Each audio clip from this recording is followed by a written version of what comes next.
Olá pessoal, bem-vindos ao nosso giro semanal. Toda segunda-feira, eu, Pedro Holloway, sócio da Cajui Capital, trago para vocês e para mim e para os meus sócios o que vai acontecer de mais importante essa semana e o que a gente tem que ficar de olho nos mercados, para a gente ter uma boa leitura de juros, inflação e até um pouco do cenário político.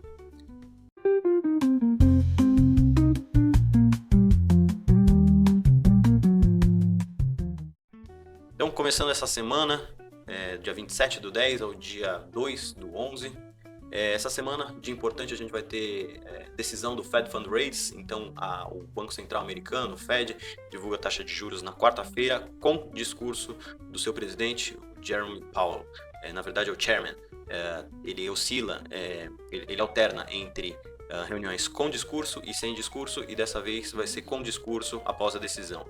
Isso acontece às 3 horas que sai a decisão e às 3h30, se não me engano, aqui do Brasil, que tem esse discurso. O que é interessante notar é se ele vai dar algumas pistas sobre a queda de juros lá nos Estados Unidos. A gente traz daqui a pouco a curva de juros para os próximos períodos e ver como é que está sendo precificado isso e em quanto vai parar esses cortes, tá bom?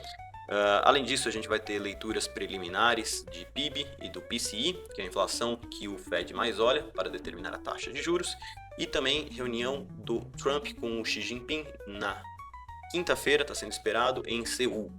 E eles querem chegar aos acordos sobre tarifas dos Estados Unidos impostas sobre a importação de bens chineses. Tá? De recentes, a gente teve o CPI, veio sem tanta surpresa. Lá na Europa, a gente vai ter PIB e decisão de taxa de juros. Lá na Europa, a economia está bem de lado, então PIB crescendo pouquíssimo, a gente vai ver nos próximos slides.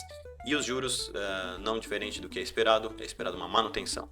Na Argentina, a gente teve eleições de meio de mandato e confirmaram o que o presidente Javier Milei estava querendo. Então, ele confirmou a base, teve um sucesso e aí deve ter ajuda dos Estados Unidos em um empréstimo de 20 bilhões de dólares.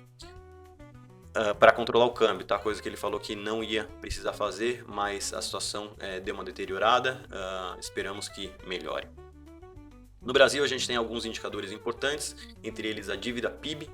Deixa eu pegar minha colinha, que deve ser divulgada na sexta-feira. Aliás, começo de semana bem tranquilo, segunda e terça sem muitos dados. Quarta-feira, decisão do Fed e mais quinta-feira são esses dados aqui de Europa que eu falei, e no Brasil a gente tem a taxa de desemprego também, dados de emprego, tá? Tem CAGED e PNAD que saem mais no final da semana. De recentes a gente teve o IPCA 15, a gente separa um slide para falar dele, o resultado veio abaixo da expectativa de mercado. E sobre política, sem tanta coisa, teve a reunião do Trump com o Lula, foi no domingo, foi boa, é claro que as relações exteriores do Brasil, o Itamaraty não ia falar que foi ruim, né? Mas acredito que foi boa. Teremos novas reuniões entre o corpo técnico para decidir quanto que vão ficar as tarifas. E agora, quando o Lula volta, ele deve definir quem vai ficar no lugar do Barroso no STF.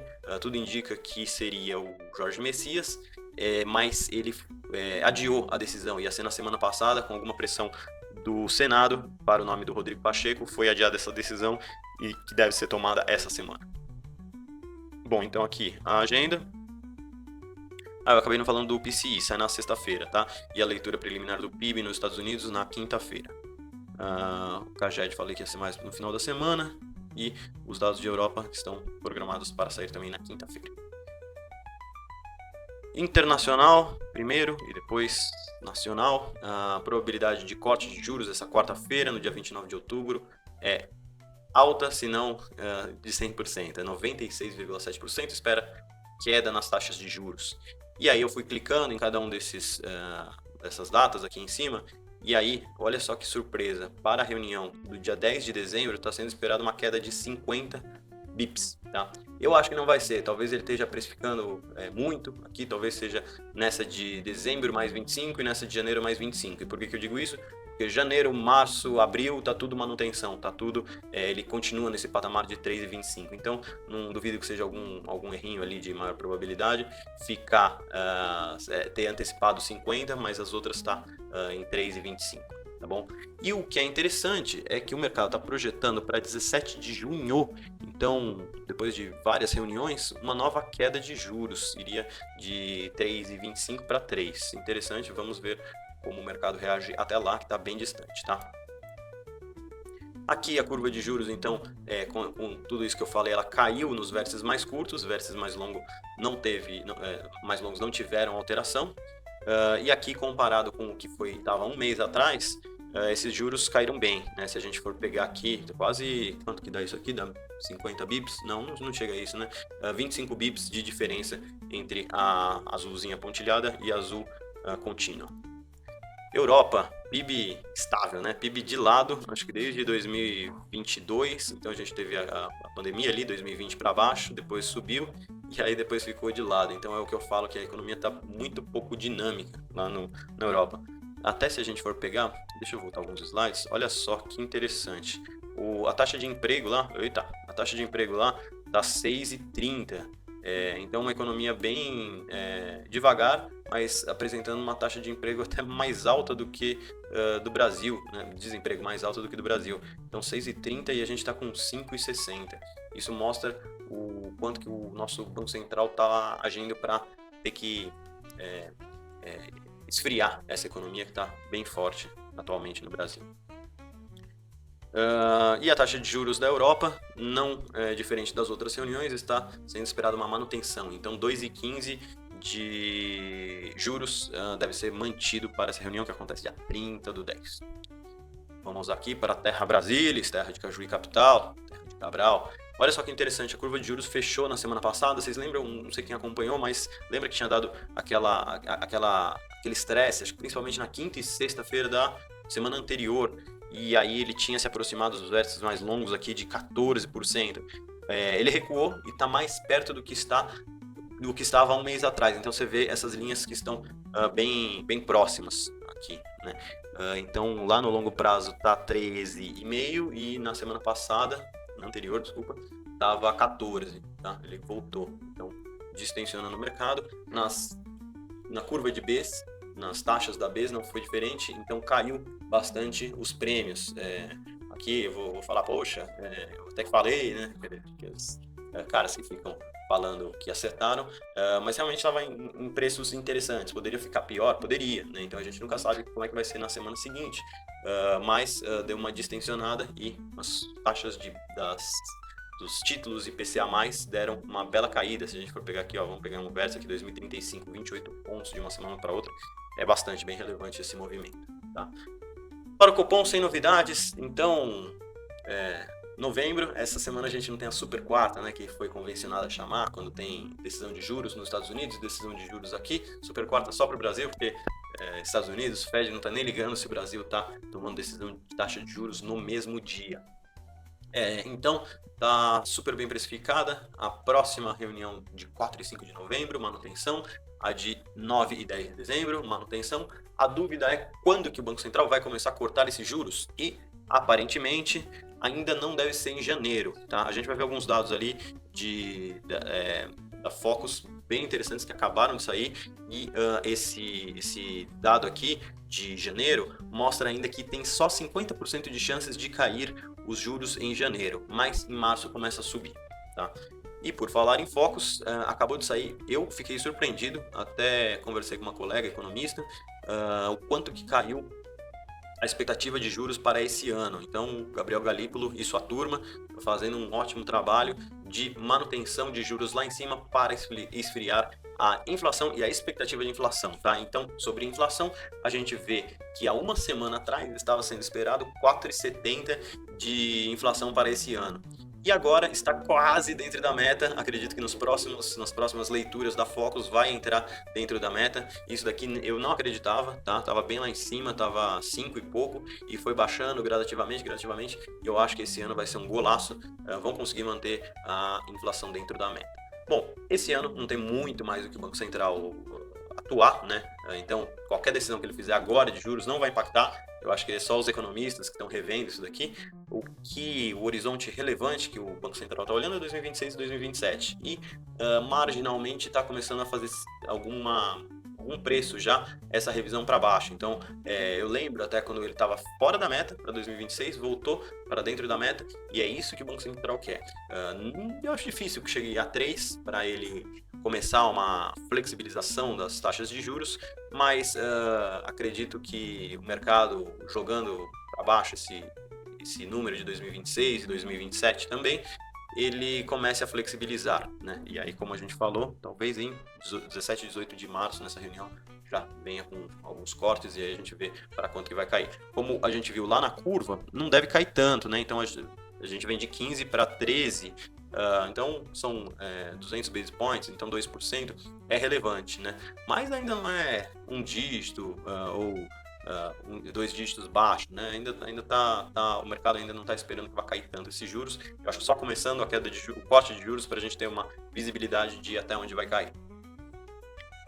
Focus bem positivo então. E por que os economistas estão revendo para esse ano? É justamente por conta dos dados de inflação que estão vindo bem melhores. Então, como eu falei, talvez tenha esperado 0,21% para esse IPCA 15 e veio 0,18%. Está aqui no destaque. Isso daqui vai com certeza refletir no IPCA cheio do mês, mas já estão se falando em 2026 da inflação de serviços e até do IGPM, que está desacelerando, e isso vai dar margem para o Banco Central começar a ver os juros com um pouco mais de flexibilização para poder cair. Tá? Então, só dos destaques aqui, eu acho que o que chama atenção é a habitação e transportes. Deixa eu pegar aqui a minha colinha, feita por inteligência artificial.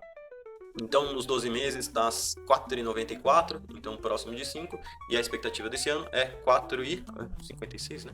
Falei, 4,56, isso.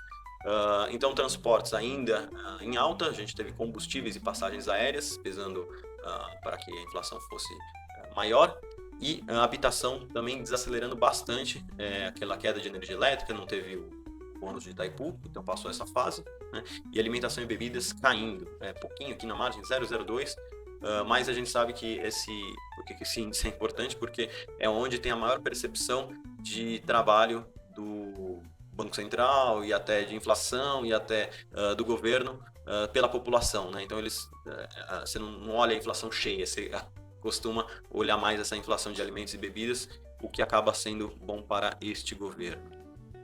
CDS Brasil, com essa onda de otimismo, caiu um pouco, então uns 144 bips. Como eu falei na semana passada, ele chegou a 158. Mercados, vamos ver como é que estão os mercados para esta semana. Então, esse daqui ele estava meio no meião, eu não tinha muito call, mas ele está respeitando aqui uma tendência de alta, capaz de voltar a subir aqui para testar novos patamares aqui. Então, puxa, quanto é que daria isso aqui? Entre 147 e 150, uns 148 altos, vai tentar bater aqui uma vez que voltou a empinar para cima, né? Então ele sobe, realiza, difícil de continuar subindo, uma pernada só, realiza, alivia indicadores para depois tentar uma outra alta, talvez, quem sabe, nesse mesmo patamar aqui, daí ia ser alto, viu? Daí ia subir bastante se repetir o que acabou de fazer entre esses meses aqui, julho até setembro, nessa alta que a gente teve. Mas é claro que isso depende bastante de investidores estrangeiros também. Então no mês veio mais fraco, o investidor estrangeiro está tirando dinheiro, enquanto no ano pelo menos subiu para 24,4 bilhões. A gente tinha olhado ali que estava em 21 e o saldo do mês estava em 5 e alguma coisa. Então teve uma entrada nessa semana, o que melhorou o humor do mercado não só lá fora, como trouxe para cá essa grana dos estrangeiros. Tá? Aqui sem novidades, ranking Ambima, mas eu sempre gosto de dar uma olhada. Se você soma os dois ali, 60 mais 60, 120 menos 8, 112 saindo de ações e multimercados, e 174 entrando na renda fixa. E FDIC, a Proxy, ali, alguns desses tipos de classe de FDIC tem alguma coisa a ver com renda fixa, então um grande campeão do ano, e assim deve continuar até esses juros começarem a cair. Commodities, esse daqui, como eu falo, a minha fonte ela tá um pouquinho defasada, mas eu gosto dessa tabelinha, então só quando muda muito na sexta-feira que eu acabo trazendo um outro destaque, majoritariamente o dólar, e o dólar ali em 5,38, então deu uma aliviada do que foi na semana passada, tá? Grandes campeões, cobre, Bitcoin e ouro principalmente, tá? O VIX deu uma aliviada, estava em 27, se não me engano, né? E voltou para 17. Então, isso daqui é um índice de volatilidade do S&P. E ele, em momentos de estresse, normalmente é para baixo, tá? Às vezes pode ter estresse para cima, mas normalmente ele é mais rápido para baixo. Ele acaba subindo alto porque a volatilidade do mercado sobe. E aí ele estava em 27, agora deu uma normalizada para 17.